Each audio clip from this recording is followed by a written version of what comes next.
Bom dia, RPGista, aqui é o Leonardo Chaba e hoje vamos falar de um dos mais terríveis e mais clássicos monstros do Dungeons & Dragons, uma criatura tenebrosa que parece ter nascido dos pesadelos mais insanos. E seria ele um tipo de dragão? Mas é claro que não. Não nesse caso.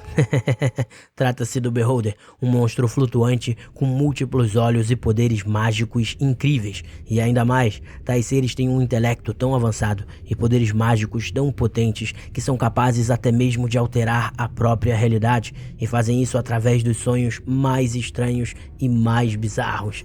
Mas já falo disso. Antes, é bom falarmos mais um pouco sobre essas criaturas. Agora, não se enganem, aqui falarei também da forma pra lá de perigosa e amedrontadora que eles utilizam os seus lares, com armadilhas e coisas pra lá de ardilosas. Todavia, porém, no entanto, vamos começar aqui falando sobre as origens do Beholder. Esses monstros são quase como esferas voadoras, com um grande olho no centro, bocarras cheias de dentes ameaçadores e múltiplos outros pequenos olhos presos a pequenos tentáculos. São monstros realmente terríveis e assustadores, que, como eu disse, parecem quase alienígenas, saídos de tenebrosos pesadelos. E isso não é por acaso. E até por isso você logo me pergunta: Hey, Léo, mas por que isso não seria por acaso, meu bom homem?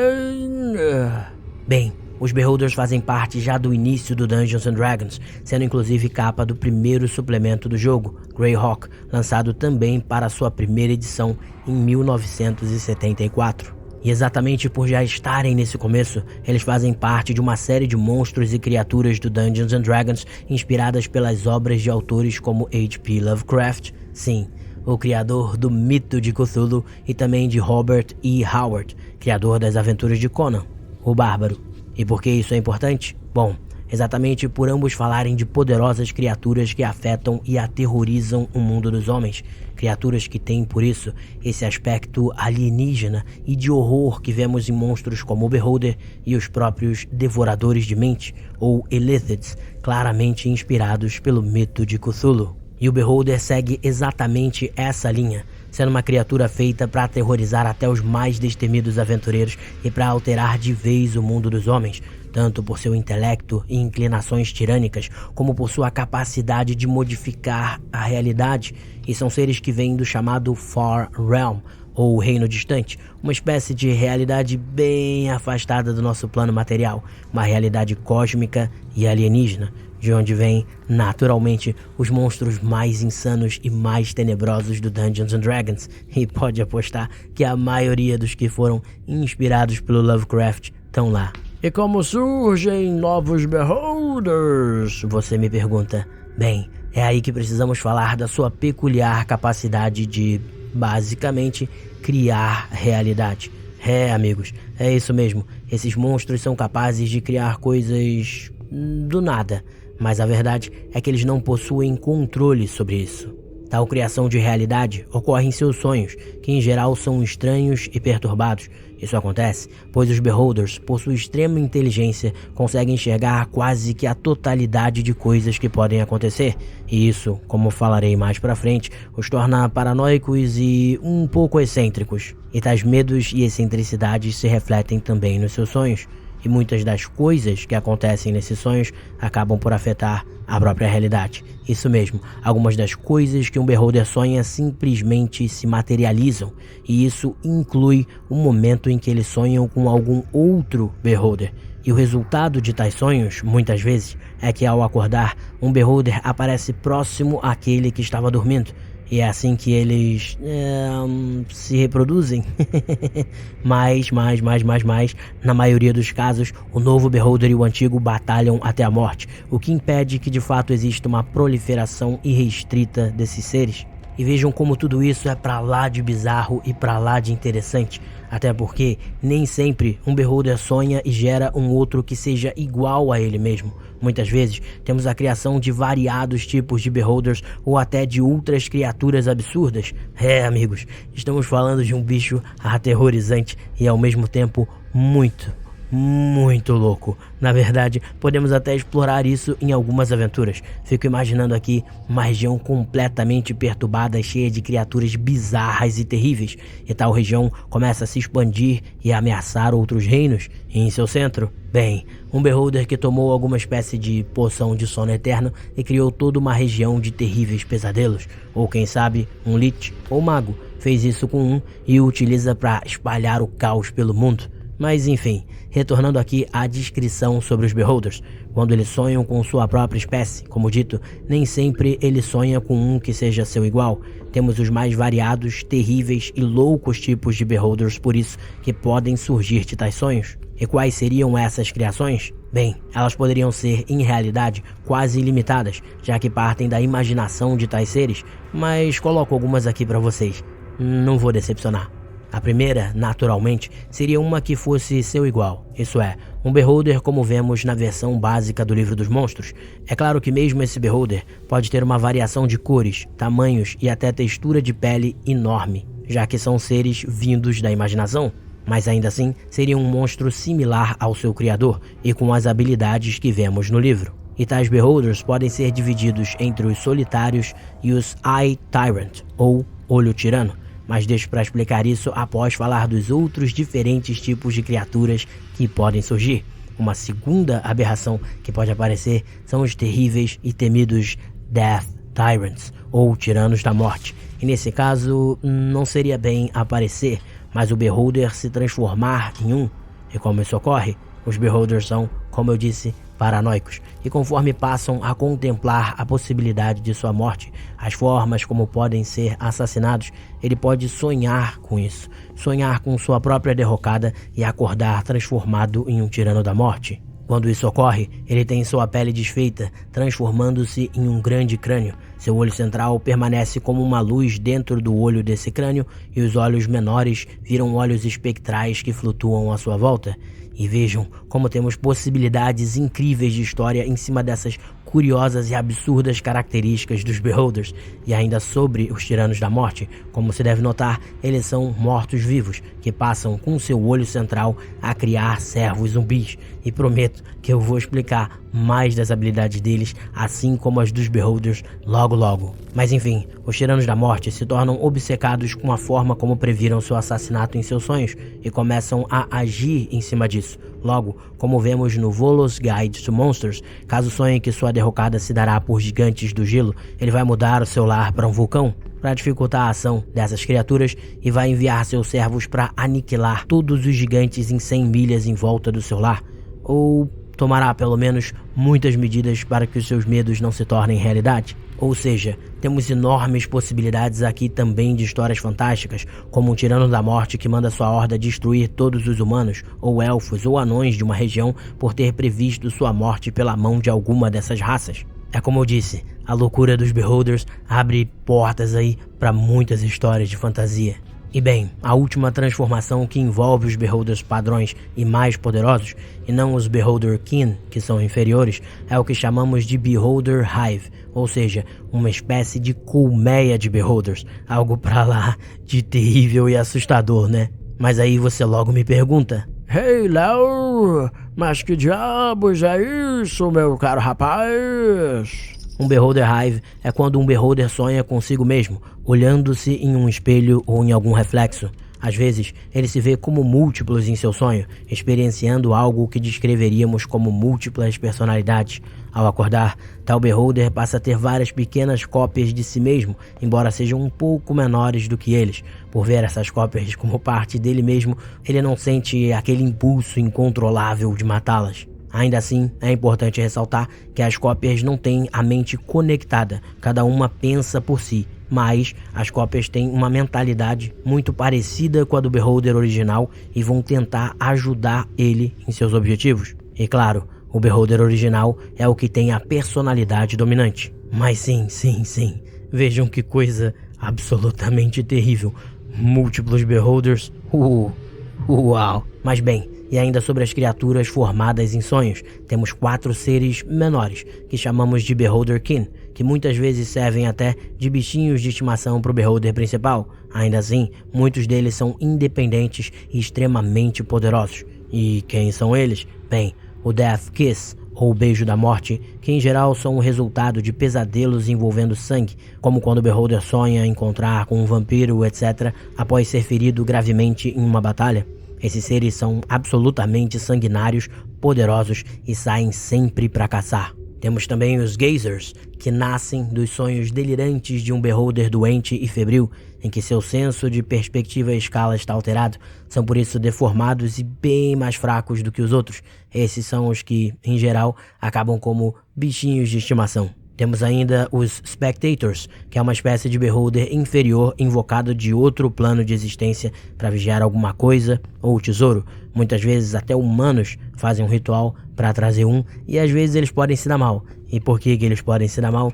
Por causa do quarto bichinho aqui, que é o Gauth. Ele vem do mesmo plano de existência dos Spectators. Todavia, eles muitas vezes fingem ser Spectators para poder se alimentar dos itens mágicos que teriam que guardar, já que tais monstros, embora possam viver de carne, gostam mesmo de devorar magia. E se quiserem, posso fazer um episódio especificamente falando de cada um desses tipos diferentes de Beholders. Mas voltando aqui pro Beholder comum, lembram que eu falei que eles podem ser separados entre solitários e tiranos?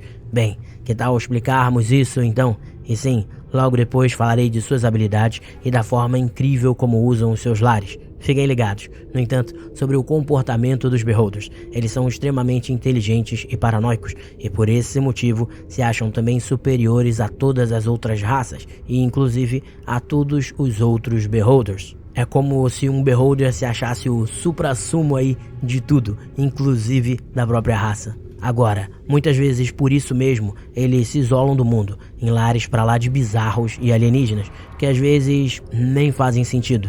E tais Beholders vivem em antigas ruínas, em cavernas isoladas ou masmorras esquecidas, criando seu pequeno império por lá, mas sem contato, basicamente, com a sociedade. Por outro lado, alguns Beholders superam seu ódio pelas outras raças e conseguem conversar e ter relações sociais com elas. Olha só quem diria, mas mesmo assim, tais Beholders naturalmente, embora consigam controlar o seu ódio, eles ainda sentem esse ódio pelas outras raças e têm ainda aquela sensação de superioridade. Por isso mesmo, tornam-se líderes de guildas ou até de impérios, sendo por isso chamados de Olho Tirano. E temos um excelente exemplo de Olho Tirano que é bem conhecido, que é o Xanatar. Isso mesmo, aquele do livro Xanatar Guide to Everything. E esses Beholders mais sociáveis, vamos dizer assim, esses tiranos, conseguem diferenciar as diferentes raças e conversar com elas, conseguindo superar o medo insano que eles possuem de que qualquer criatura que não esteja absolutamente sob seu comando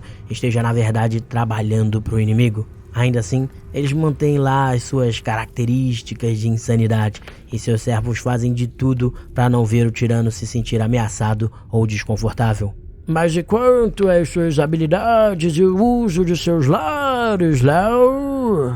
Bem, é aqui que vocês vão ver como um Beholder pode ser o terror para um grupo de aventureiros.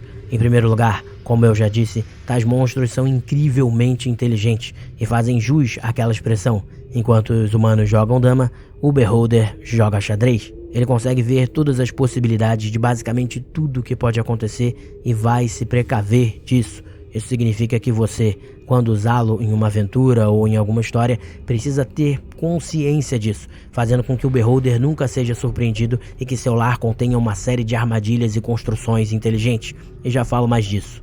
Quanto às suas habilidades, essas criaturas são o terror dos aventureiros. O seu olho central, o seu terrível olho central, gera um cone anti-magia. Isso significa dizer que qualquer artefato, efeito ou feitiço é simplesmente cancelado quando esse terrível ser coloca os seus olhos sobre eles. É, isso mesmo. Enquanto estiver sob o olhar do Beholder, seus itens mágicos não funcionam. E seus personagens utilizadores de magia estão perdidos. Mas pelo menos a gente recebeu uma colher de chá. Nas edições mais recentes do D&D, o Beholder precisa posicionar seu olho uma vez por turno. Porque, deixa eu contar uma coisinha aqui pra vocês. No D&D Cyclopedia, por exemplo, bem antigo, vemos que na descrição dos Beholders, eles se viram automaticamente para qualquer um que comece a lançar uma magia em sua proximidade, cancelando ela. É, amigo, um problemaço. Ele era basicamente conhecido como Mage Killer, ou Matador de Magos. Mas, sejamos sinceros, em tal edição era possível primeiro se atacar somente o olho central para destruí-lo e assim permitir que os utilizadores de magia fizessem o seu estrago. No entanto, naquela edição, ele simplesmente virava e cancelava a ação de quem fosse lançar uma magia. Hoje, seu olho se mantém fixo até o próximo turno. Isso já ajuda bastante. Mas enfim, além do poderoso e terrível olho central, o Beholder tem mais 10 olhos mágicos, que podem ser terríveis dentro e fora de combate, já que dão ao monstro muitos recursos para conquistar novos súditos e caprichar também na construção do seu lar. Mas tais olhos podem ser, como dito, mortais em combate, sendo acionados pela mecânica do jogo aleatoriamente, para indicar que talvez precisem carregar entre um uso e outro e para prevenir também que o mestre apenas use os olhos que matarão os jogadores mais rapidamente. E quais poderes cada olho tem? Bem, eles são 1. O raio de encantamento, 2. Raio paralisante, 3. Raio amedrontador, 4. Raio de slow, que seria lerdeza ou redução de velocidade, e 5. Raio de inervação, 6. Raio de telecinese, 7. Raio do sono, 8. Raio de petrificação, 9. Raio de desintegração e 10. Raio da morte. Sim, é uma série de poderes terríveis e mortais. O bicho é tenebroso.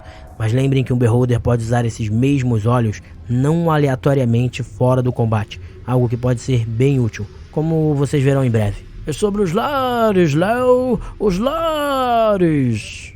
Então, os Beholders vão criar os seus lares da forma mais otimizada possível, criando o máximo de dificuldade para possíveis invasores.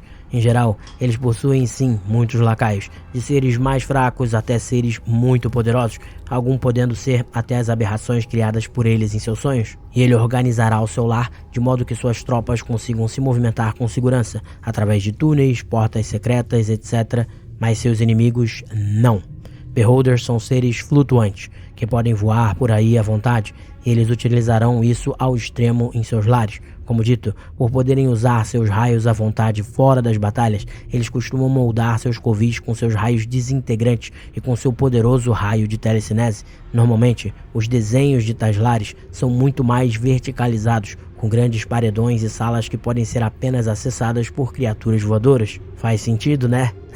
Os bichinhos são espertos. Além disso, como estão sempre flutuando, eles costumam colocar muitas e muitas armadilhas pelo chão, seja uma escotilha escondida para separar os grupos dos aventureiros que os perseguem por seus túneis, sejam armadilhas mortais que certamente vão enfraquecer ou aniquilar qualquer intruso. Os túneis, aliás, dos seus lares são moldados para o seu tamanho, impedindo que criaturas maiores que eles passem por ali. Além disso, o santuário de um Beholder, seu local de descanso e proteção, fica sempre em um local apenas acessível por voo. E o porquê disso? Bem, pensem comigo, raramente um grupo entrará numa caverna ou covil subterrâneo montado em um grifo ou em algum tipo de ser voador, certo? Ou seja, para alcançar nosso vilão, eles vão precisar voar até o santuário nas alturas, e para isso vão precisar de itens mágicos ou magias. E aí, viram o problema?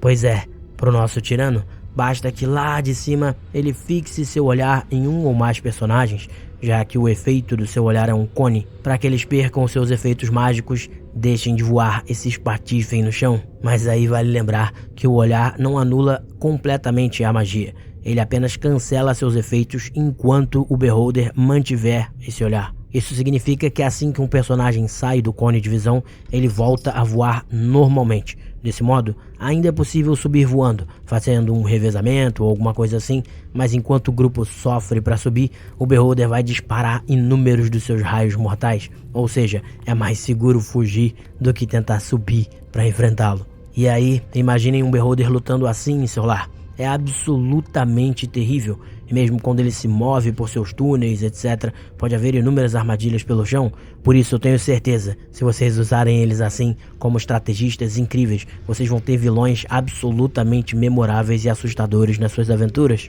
E um outro adendo legal sobre os lares dos Beholders, olha só que interessante. Quando eles dormem, em 1 milha ao redor do seu lar, acontecem pequenos glitches, vamos dizer assim, na realidade. Pequenos objetos simplesmente aparecem do nada no chão e a própria natureza em volta sofre pequenas modificações. Por exemplo, uma parte da mata podia estar super viva e aparecer morta de repente, pedras que estavam absolutamente secas podem ficar cheias de limo e etc. É um jeito muito legal de criar uma ambientação maneira conforme os aventureiros andam na direção do esconderijo de um Beholder, ou até mesmo para tocar o terror, caso eles não saibam que estão próximos de um. E sobre o Tirano da Morte que eu tinha prometido, ou Death Tyrant, eles são os próprios Beholders, né? Transformados em um ser morto-vivo altamente paranoico e ainda mais agressivo. Afinal, como já diz o nome, eles são tiranos. Mas o olhar deles funciona de uma maneira diferente do Beholder comum.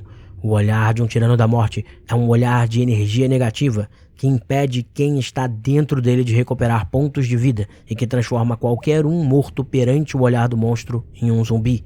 É bem terrível. Logo, um Tirano da Morte, ao contrário do que ocorre com um Beholder normal, pode sim atirar os seus raios mágicos em alguém sob o seu olhar. E ele provavelmente vai fazer isso, buscando matar rapidamente essa pessoa e adquirir mais um zumbi para lutar a seu favor. Mas vale lembrar que você vai usar a ficha de um zumbi padrão e não a do jogador, tá bom? É assim que um deles provavelmente batalharia. É o jeito mais efetivo de usar o olhar dele e ao mesmo tempo ampliar o seu número de aliados dentro de um combate. Mas enfim, espero que tenham gostado de mais esse episódio e até a próxima aí, pessoal. Grande abraço para todo mundo.